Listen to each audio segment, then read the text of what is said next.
Well, hello everyone. I wanted to take a little bit of time to break apart the ideas of motivation. And so I thought probably a more helpful way would be to break up motivation into kind of a biological and evolutionary perspective on it, as well as then looking at whether there's perhaps another, more kind of a social or constructivist way of looking at it. So when we're looking at motivation, we have to kind of ask this. This is an important question, right? So, what motivates us? So, when we're talking about motivation in psychology, we're talking about it being a psychological driving force that enables action in the pursuit of a specific outcome. So sometimes we're aware of that outcome, like when we're conscientiously pursuing a specific goal, but other times we're motivated by underlying biological and or evolutionary processes, and so it may not even come into kind of conscious awareness until that motivation has become so elevated. And we'll talk about what that looks like in a minute. And so, because of this, because there are both kind of cognitive aspects as well as these biological and evolutionary aspects, we can understand motivation from multiple different lenses. And so, I'll show you here. So, in this first video here, we'll talk about the evolutionary approach. So, we'll talk about instincts and we'll talk about drives and needs. And then in the next video, we'll talk about some of the social and constructivist ways of understanding motivation. So, intrinsic and extrinsic motivation, goal priming, and self regulation. So, the evolutionary perspective of motivation is basically this. So, every single person is born with a set of instincts. So, when we talk about instincts, we're talking about innate or unlearned biological patterns of behavior that are believed to be universal and found in everyone. Instincts are set into motion by what we call a sign stimulus. So that's something in the environment that turns on a specific behavioral response. So, for example, if you place an infant near something, if you place something near an infant's mouth, they'll automatically begin sucking. So we've got that rooting motion, right? That rooting reflex. And then we also will see that if you take an infant, it'll actually hold its breath and begin kind of in a swimming motion if you submerge it into water before a certain point in time.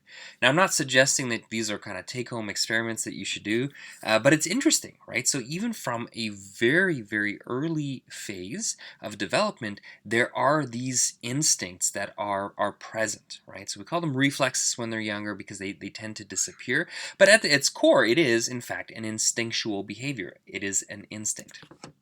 So the problem, though, with this particular perspective becomes that after infancy, it's really difficult to see how instincts play a significant role in our behavior, right? So we're not reacting or just doing things instinctually.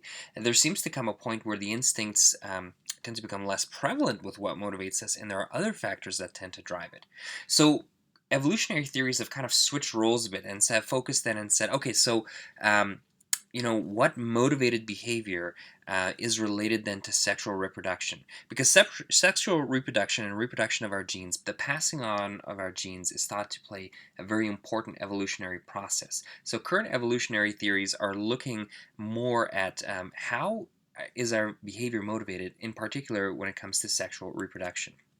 So, for example, in chapter 4 of our textbook, talks about competitive behaviors in romantic and sexual relationships. Instincts alone do not adequately explain motivated behavior, and so for the most part, we tend not to focus much on the evolutionary perspectives of motivation because it seems to be too narrow in focus to generally describe motivated behavior across various contexts. So, another kind of line of thinking is around the areas of drives and needs. So, when we talk about needs, we're talking about a deprivation that energizes the drive to eliminate or to reduce this deprivation. Okay, so that's a need. So, we can have biological needs like the need for oxygen, the need for food, right? A drive, or what our textbook calls a drive state, is an affective experience. So, it's something you feel that motivates an organism to fulfill goals that are beneficial to their survival and their reproduction. So, in other words, a drive is the thing that fulfills a need.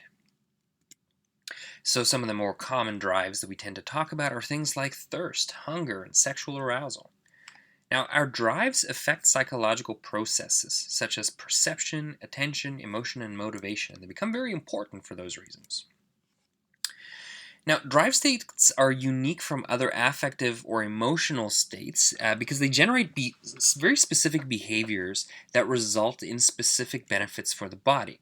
So, for example, if we're hungry, we're going to eat foods that'll increase our blood sugar levels, and if we're thirsty, we will tend to drink fluids that will increase those water levels in the body. Now, different drive states have different triggers, things that set them into motion. Different drive states also result in different cognitive and emotional states, and they're associated with different behaviors. So let's take a little gander and we'll talk about this. So, when we're talking about drives and needs, we're really talking about this idea of drive reduction theory. And this is one theory that says that as a drive becomes stronger, we become more and more motivated to reduce it. And we reduce a drive by causing the body to return to homeostasis. So, homeostasis is when the organism is stable across all the different physiological systems in the body.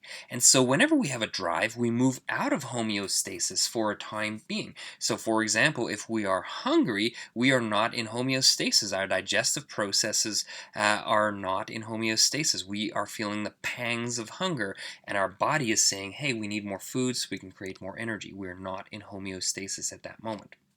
Now, when a drive is satisfied, the body returns to its set point, and when we are talking about a set point, this is an ideal level where kind of the state of the system is regulated and it's monitored and it's kind of compared to. Okay, so the set point is the place we want to return to, and that allows homeostasis to be achieved, the drive is diminished, and we can go on with our day. Now, many homeostatic mechanisms, things like blood circulation and immune responses, are automatic and non-conscious. We're not even aware that our body is actively engaging in these patterns of homeostasis. However, other ones involve deliberate action on our part. Now, when we are engaged in this drive state, when we are in the place where we are feeling the need to reduce, to return to homeostasis, in this intensification of the drive state, our attention becomes very narrowed. So we begin to only focus on the things that are going to satisfy this biological need that's associated with this drive. So, for example, if we're hungry, my goodness, all we are seeing in our environment are cues that tell us about food. Right? Now, drive states also collapse this time perspective, and it makes everything very present oriented and makes us an incredibly impatient person.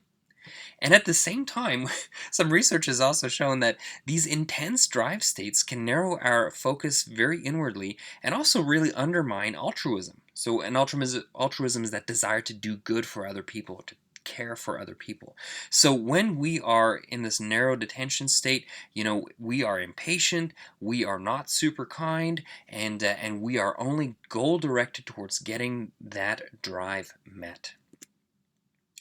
Now, two different drive states that our textbook tends to talk about a lot are hunger and sexual arousal. And both of these drive states play a very important role in determining human behavior, and also in the long term and in the short term, ensuring human survival as well. So let's talk about hunger for a minute. Hunger is generally triggered by low glucose levels in the blood. And so our behaviors that are resulting from this hunger aim again to restore this homeostasis regarding the glucose levels. We want everything to get back to normal, back to homeostasis. Internal and external cues can also cause hunger for us. Now, in the brain, the area that is most responsible for hunger is the hypothalamus. And actually, really, the hypothalamus is, we generally say that it's a center that is very important for motivated behaviors. And so in the hypothalamus, this is where various hormones are being secreted that affect hunger. Now, the goal for us when we become hungry is we want to become satiated, right? And so satiated is when we have, we don't feel hungry anymore and we can stop eating because we feel full, we feel satiated.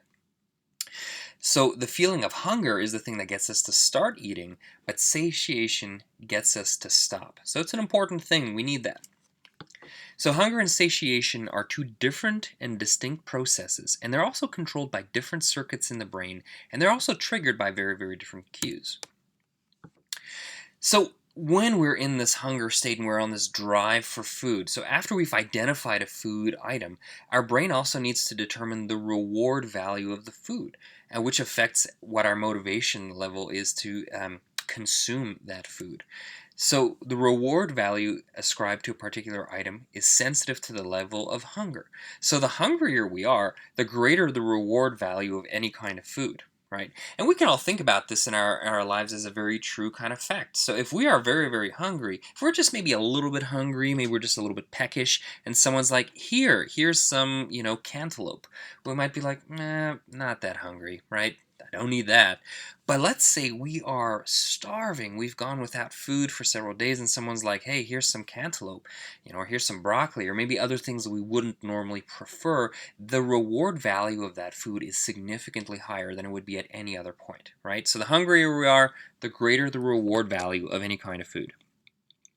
Now, neurons in the areas where reward values are processed tend to fire more rapidly at the sight or the taste of food when we are hungry. And so that is very important. So then it's also, in a sense, not only are we meeting the need, we are also in our brain releasing chemicals that are related with rewards and reward value. Let's talk about sex for a minute. So, unlike hunger, the internal and the external mechanism that triggers sexual arousal differs very substantially between males and females, which suggests again that there are important evolutionary differences between males and females that are important to help us to understand motivated behavior like sexual arousal. In males, sexual arousal and pleasure is strongly related to the preoptic area of the brain. And so, if it's damaged in males, sexual behavior is severely impaired. So, what is the preoptic area? So, the preoptic area is also in the hypothalamus, and it's involved in the secretion of gonadotropins. And that is a specific type of neurotransmitter in the brain that is it's a hormone actually that's released in the brain that's also released in different parts of the body and is related to sexual reproduction.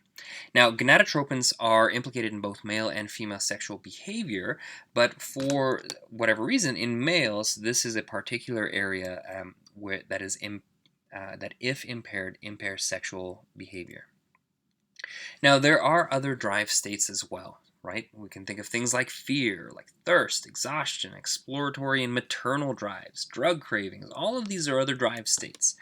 The key difference, though, between drive states is the extent to which they're triggered by internal as opposed to external stimuli. Right? So some things are triggered just within us, and those are the biological drives where we're like, whoa, hey, this is important.